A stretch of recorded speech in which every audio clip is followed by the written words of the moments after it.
Hey, good day, good day, good day. It's me, Leo. I have heard a lot of people frustrated because for some reason they want to get into the rental property game. They want to, start building that wealth, start building that solid foundation for them and their families. But for some reason, whether it be, their jobs or their credit or whatever it is it may be, they don't qualify because of the banks. Hey, well, I'm here to tell you there is hope. So stay tuned and let me show you how to buy your first rental property with no banks.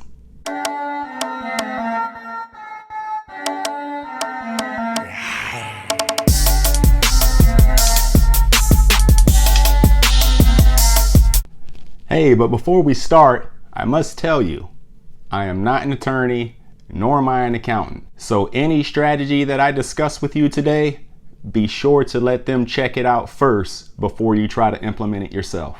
Another thing is if you have any questions, leave it in the comment section below and I will do my best to get to it. We've all heard of real estate. The stuff that starts in the center of the earth and goes way up beyond the heavens above.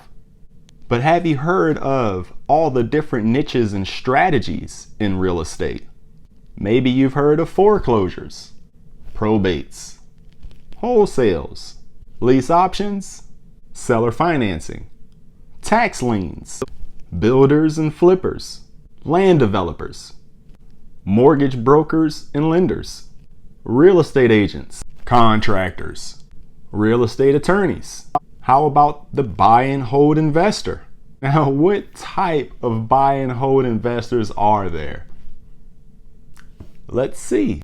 We've got the mobile home investor, which, by the way, is probably the highest cash flowing genre within real estate. You've got your single family homes. You've got your multifamilies, retail strip malls, warehouses, medical facilities, hotels and resorts, billboards, offices, farms, leasehold land. Have you ever heard of that before? Do you know that the Empire State Building and the land that it sits on were once owned by two separate entities? One owning the land and one owning the building?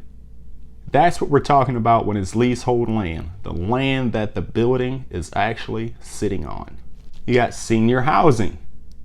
You've got student housing. You've got sports and entertainment venues. You've got airports. And of course, one that we all know, the shopping malls. Whatever the mind of man can conceive and believe, it can achieve. Remember Napoleon Hill? So that is very true. And I'm here to show you guys. We're going to start with single family homes. Whether you guys decide to branch off and go other places with it, perfectly fine, completely up to you. It's all about you and your purpose. Do you know how many free and clear properties there are in this country? Did you know that about 40% of all the properties you see are paid for, free and clear, completely, no mortgage? Those are the properties we're going to shoot for. Those are the properties with the greatest amount of equity. So therefore, those are the properties that allow us to implement the strategy that I'm going to talk about today. And did you know that if you smash the like button, it really helps out the YouTube algorithm? Did you also know that it's the name on the title of the real estate that shows the ownership, not the loan? First thing is getting started. I would go ahead and get some business cards made. I would set up a Google Voice account so that you have a separate phone number. When you start getting into this in volume, your phone will melt. It will not stop ringing. So you're definitely going to want a separate phone number. Some people go with the idea of putting their picture on their business card. Some people just, set up a business and put their business logo on their business card. You do whichever one you prefer. The biggest thing is that you have one. Number 2 is developing your team. Now, starting out, you will need an attorney. You may need a contractor or a property manager. And you're going to want to look up the closest RIA in your area. What is a RIA? A RIA stands for Real Estate Investment Association. When you go to these RIAs, these are typically a group of real estate investors at all different levels. They have contacts, they've got strategies. You're going to want to reach out to the association and look up when they have their next meeting. Go down there to their meeting and you're going to meet other investors in your area. You're going to meet people from all levels of investing, from the ones who have been in it for 30, 40, 50 years to the person who's just getting started, maybe just attending their very first meeting, learning about real estate for the very first time. Hey, we start somewhere. But the people you will meet at the RIA will be a wealth of information and knowledge. One of the best things about the people at the RIA are their contacts. So if you're looking to build your team, you're not sure about which closing attorney, reach out to your real estate association. In this situation, you're going to need your closing attorney. Your RIA is one way of getting your closing attorney. Another way of finding a closing attorney is going online. Check out Craigslist. Look for those guys who are selling properties that require cash only. Give them a call and see who are they using to close their transactions. And more than likely, that will be a great attorney for you to use as well. Number 3, finding properties. Nothing happens without motivation. Now, I've always gone by the old adage of, hey, if it's on a list, everybody knows about it. Okay, yeah, you can go and grab a tax digest and get a list of every property that's in the entire county. However, I just like to try to focus on those motivated sellers. I like to try to create my own motivated seller list that only I know about.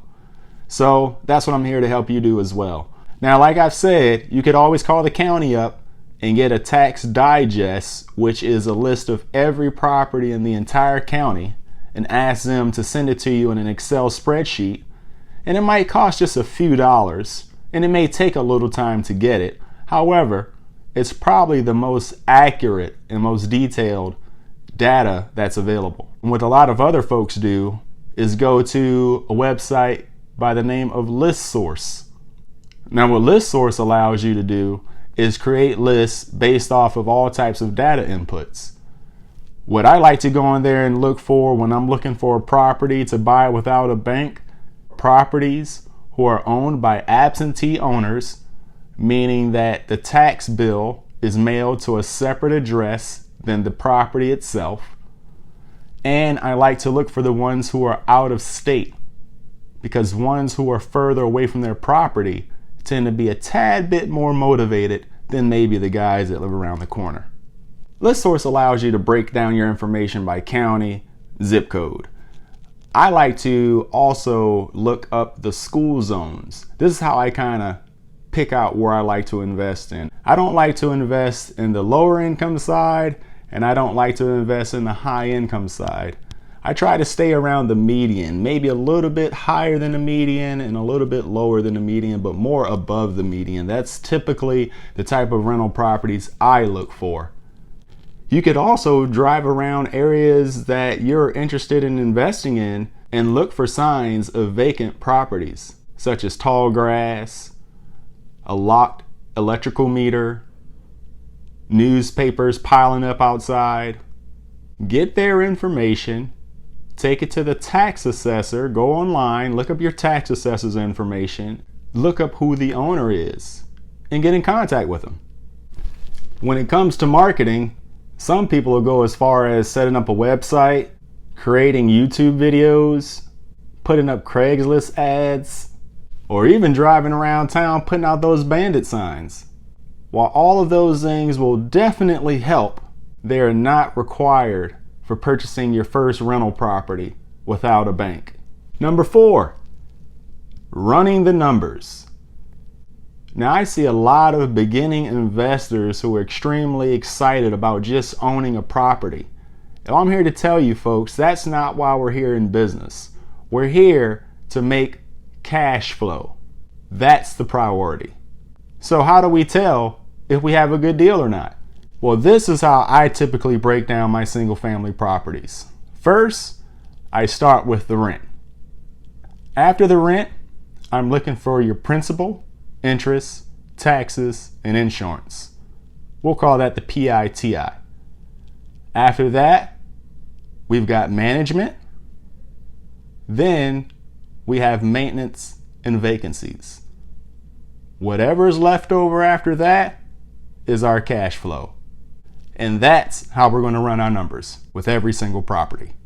We also have to know how much are we going to pay for the property. What we're going to do is we're going to find what they like to call comparable sales. These are similar properties, similar square footage, similar bedroom amounts, sitting on roughly around the same amount of land, preferably within a half a mile to a mile radius of the subject property. So when you're looking into valuing a property, what you have to do is compare apples to apples. 3 bedrooms to 3 bedrooms, corner lots to corner lots, brick buildings to brick buildings. So what we have to determine is how much they are selling for per square foot. What I like to do is just go on a Zillow, click on there, and see what properties have sold within the past 6 to 12 months. Take the price, divide it by the square footage. That'll give you the price per square foot. Now, once you get an average price per square foot on comparable properties of the property you're looking to purchase yourself, you can take that average square footage amount and multiply it by the square footage of the property you're looking to purchase. That will give you a ballpark estimate of the value of the property. Then from there, you subtract any repairs or upgrades that may be needed to the property. I know it sounds a little overwhelming, the math and everything, but promise you, I mean, we're talking about me here. If I can figure it out, you guys can definitely figure this out. No matter what the repair is, I use it when I'm negotiating. Roof, air conditioner, paint, carpet, whatever it is. Now, when it comes to repairs, you gotta ask yourself, is this going to kill the deal, or can you still make do with it? Is this going to be something that's out of my scope of experience or understanding? Or is this something I think, I can get my contractor to take care of? If they're motivated, they're motivated. Which moves us right into number 5, making offers and negotiating. Always remember, the answer is no, unless you ask. Now, the negotiating, that's where the lion's share of this strategy happens. You have to understand the price of properties. You have to understand the rents of properties, which is our number one concern. What I like to do is try to understand how much the property is worth and set up seller financing. I mean, that's simple. Just act as if the sellers are the bank. They're the ones with all the equity in the property. They're the ones that can say yes or no. They're the ones with all the power because they've got the equity. What I like to try to do is sit back and see if for some reason, they don't need the cash. Try to find out what it is they're trying to do with the proceeds of the sale. And if you find out what they're trying to do with the proceeds of the sale, if it's something that is along the lines of what you're looking to do, hey, you may have a match right there. Another thing is people are tied up on price. You have a lot of people that they just focus on price and price only. That's all they care about is the price. If you can give them their price, they have to give you your terms, or vice versa. One of the ways you can better acquaint yourself with mortgages and how they operate is just go to Google and type in mortgage calculator and just put in numbers and interest rates and terms and just play around with them, become familiar with them, because hey, just like they say, nothing beats experience. But when negotiating, I try to always get the seller to name their price. I try not to ever say a price. I always get them to name their price. And because we are putting the seller in the position of the bank as the first lien holder on the property, we get the benefit of paying less fees at closing. That also means no appraisals and no home inspections, which could be a good or a bad thing. I just like to send my contractors in there and let them show me everything that they see. Shoot, everything that they find is more work for them. They probably won't verify your income or ask you for any type of 1099s or W-2s.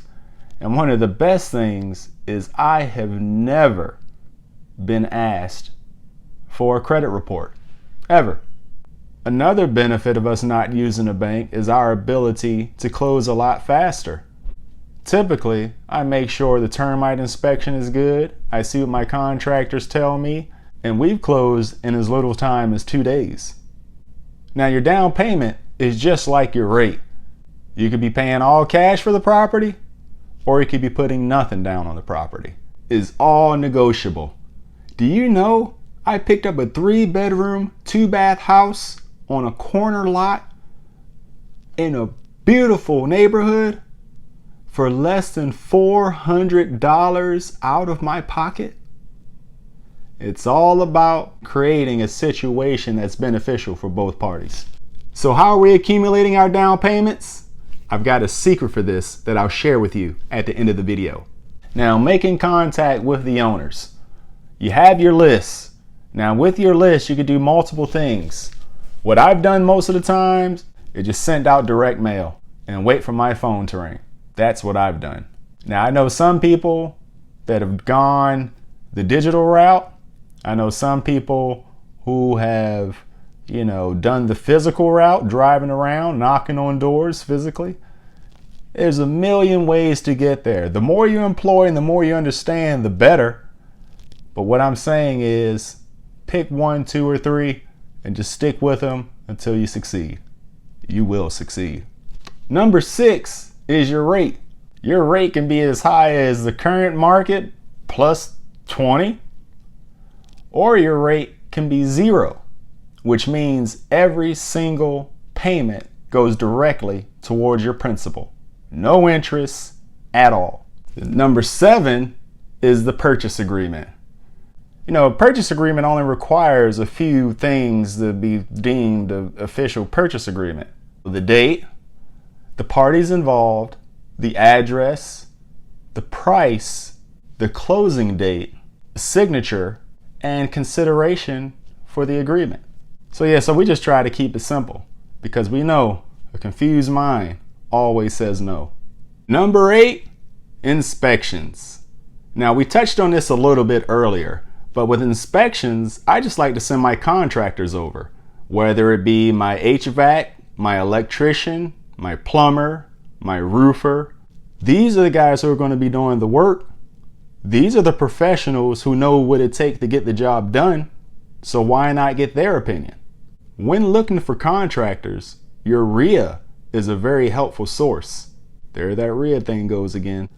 Another thing you may want to check out is any local hardware stores. Your Lowe's, your Home Depot. References go a long way. Ask for referrals. Ask other members of your team. Hey, do you know a roofer? Do you know a plumber? Do you know a good electrician? How about an HVAC guy that's not going to rip you off? Number 9 is the closing. Now, of course, you've already got your closing attorney. You probably already reached out to him a time or two throughout the process. But thank God you finally made it here. Get in there, sign the papers, transfer whatever money is required. You're a rental property owner. Now it's time to get in there and fix her on up, which comes into number 9, rehab.